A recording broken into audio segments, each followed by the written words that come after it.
Which one are we doing first? First, Black Knight. Black Knight? Yeah. Black Knight Rises. Oh, it's Dark Knight. That is not the opening. That is not the opening. Nope. What was that line from Monty Python? You know, when they talk about King Arthur, they always exclude one of the knights. It's because he was the nerd of the group, always concerned about math and areas and things like that. His name was Circumference.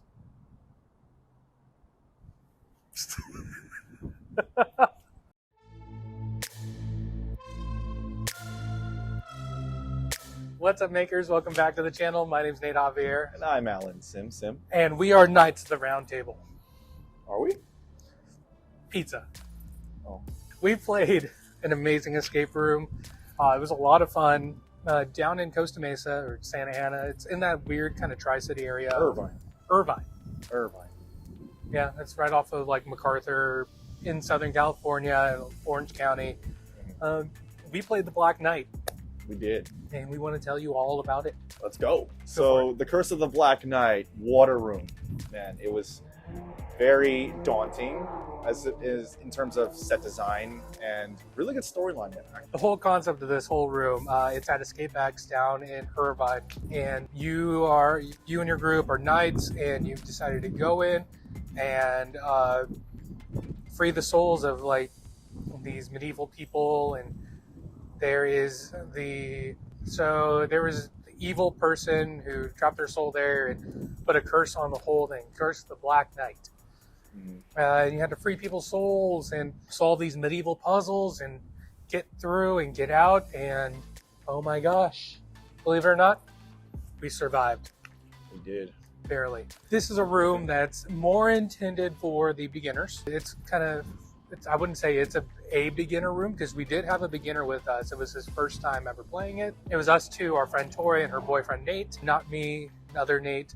It gets confusing, yes. But it was his first time ever playing a room. You've seen, if you haven't heard yet, Tori's played quite a few rooms with us.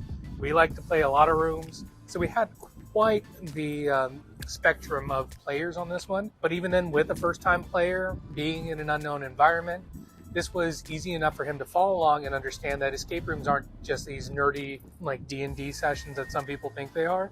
But it's instead an entirely immersive adventure story where you can actually do things. It's not just puzzle, but it's like, okay, pull this and that happens, pull this and that happens.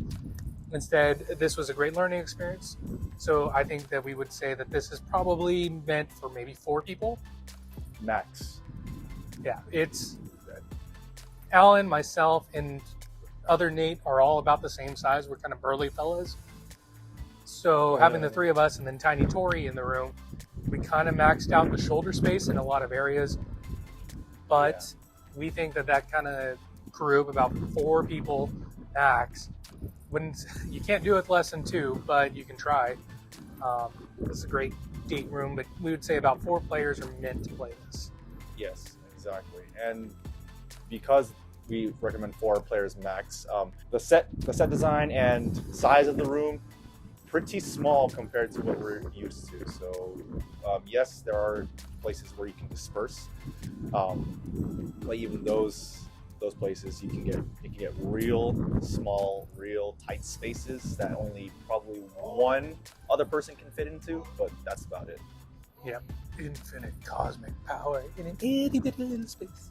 So basically, the GM, Joe, encrypts the whole story that we need to go through, and pretty much brings us into the first room, which is kind of dark. There is absolutely no light whatsoever, so we do have to figure out a way to find a way.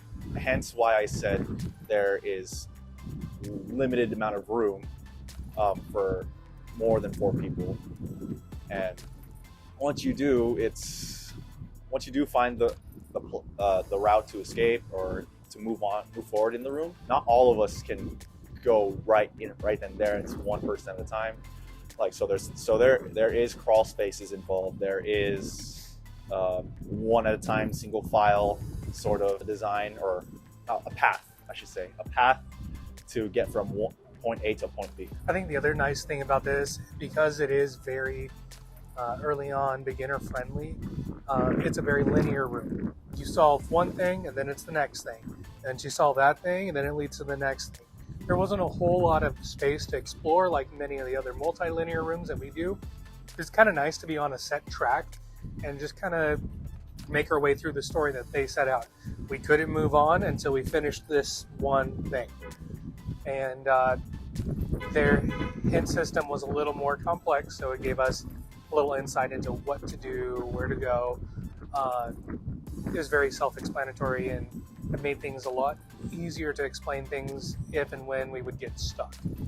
Yeah, and as soon as you unlock another part of the room, that's when the linear becomes non-linear in a sense, because you do have to go back to certain parts of the room to be like, oh, I remember we had to do something back there in that room, or do something upstairs or down in the crawl space. It was, yeah, you had to backtrack a little bit and you had to go find this and that. A lot of the things that were out there, you're able to touch already, but you didn't know how to use them yet until it was the proper time. I think the other thing I like about this room was it's very physical. I'm somebody who likes tangible kind of puzzles, yes, but not as much as Alan likes a physical escape room. As you can tell, he is the strong one in the group. I think it was really cool to be able to crawl and smash and essentially just go nuts. Not break things. Do we have to break anything in that room? We did. Upon walking first glance into the room, you couldn't tell, like it's like leaving this world and going into an alternate universe, and or back to the past, where it was all medieval, all sorts of ancient civilization. So, absolutely. I like piggybacking off of that. Their set design was incredible. oh yeah, Like, actually, you felt super immersed. You were thrown into a medieval dungeon thing, and you felt like the temperature, the environment, the look. They didn't get the smell, but let's be thankful for it not smelling like a dungeon. But it was really awesome just to see how they took set design on this room and just stepped it up. It was really comprehensive. It was really nice to see the time and effort they put in for this experience. Yeah, you could tell it took quite a while for this room to get done. When the room goes from linear to non-linear or multi-linear, that's when we have all that we have to disperse and to go explore the rest of the room. Like there's this main room that we all kind of convene in, and then there's multiple puzzles and multiple riddles that we need to go backtrack into other parts of the room, and that's where you and your group can just disperse and really go find that, because you can yell across the room or down from the first to the second floor. Yeah, because any part of the room you can hear. So you can hear us bantering, you can hear us giving away clues or helping us out, even though or in different parts of the room. But that's how other rooms can get done. That's how we like to get things done. I think an area of improvement where it kind of needs to become a little more cohesive would be where you can touch things that you need to solve later on. Because remember, we're not going to give spoilers away. We're never going to spoil anything here. But definitely one of the hardest things in there was getting access to future puzzles and either not having them react because we haven't done XYZ, which activates this and that. That kind of takes away from the immersion, in my opinion. So if you give us access to it, then why do we need to wait to solve it? Because we're hands-on. Most of our group, we like to just go. So if you're building a room, or if you're designing a room, or if you're looking to improve your room, don't give your players access if you're not ready for them to play with it. Instead, give them a little opportunity to unlock that, even if it's just adding a small puzzle to put a barrier between them and what you need to get them to do. Then that's what you should go with. Not saying all not saying all their puzzles were like this. There were just a few of them in there where we could tangibly kind of interact or touch what needed to happen, but we couldn't do anything with it until we found out later on, and we're like, okay, well, we already know how to solve this, and you just kind of move on. You pretty much got all the room improvement that was in my mind, because other than that, like, it was pretty straightforward. Every single one of the clues, every single one of the tasks to do, yeah, solid.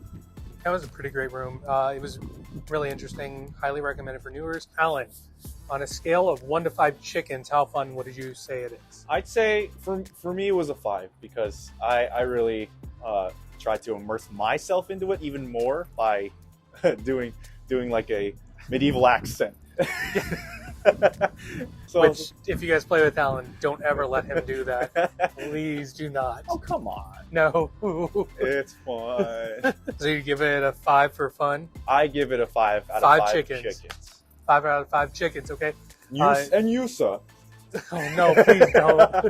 I'd say 4. It was 4? Mostly fun. Okay. Yeah, there were some things where, because I liked the intellectual things, where it just I couldn't immediately solve something. That kind of took the fun and immersion out of it for me. So I'd give it 4 chickens. 4 chickens. Which okay. gives us an average of 4.5 chickens for fun.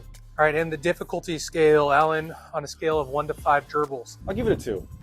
It wasn't very, very, very hard, but of course my level of overthinking kind of be like, oh, how do we do this again? Yeah. Because so there were some puzzles where you see some familiarity in some of these rooms, but described in a different way. Yeah. And I tend to overthink when it comes to those terms. Yeah, totally agree. I think it's 2 gerbils on the difficulty scale. It wasn't terribly difficult. We do overthink a lot. And it wasn't terribly easy either. No, but it was sequential. Like you knew where the flow was going. You could tell exactly what was coming up. There weren't anything that just kind of like, oh my gosh, I'm super stumped. Oh, what am I going to do with this? It was just more of like oh, okay, we can do that. And then you just move on. Yeah, a few minutes of buffering. Yes. And then the spinning wheel of death and then light bulb. So I think we agree 2 gerbils. Yeah. Amazing. And last but not least, do we recommend it? Yes. If you are still stuck on if you're still new to this thing and you still haven't a clue like what room to do or how to even approach like where it comes in terms of difficulty and immersion, this one's good. Yeah, I would agree. I would recommend this. It's not going to be like 13th Basement where we were like, oh my gosh, everybody go play, which you guys should still go play because it was fantastic. But we do recommend this. If you have a newer team where you're trying to learn how your team interacts, who takes what kind of like position in the escape room team, which we may talk about future, maybe not on this channel. But instead, you want to see how your team interacts, or if you have new players, this is a great introductory room to get them going. And if you've never played a room before, this is a great introductory room for you to get going. So I do recommend it. It's fun and it's worth the set design. You could just marvel at the walls, the set design. Yeah, wow. Yeah, you'd never be so excited to be trapped in a dungeon. It reminds me of my college days. Well, thanks for watching. Go do the room if you feel like you want to, and please keep watching us if you want more. But for more, click on that playlist. We made that just for you.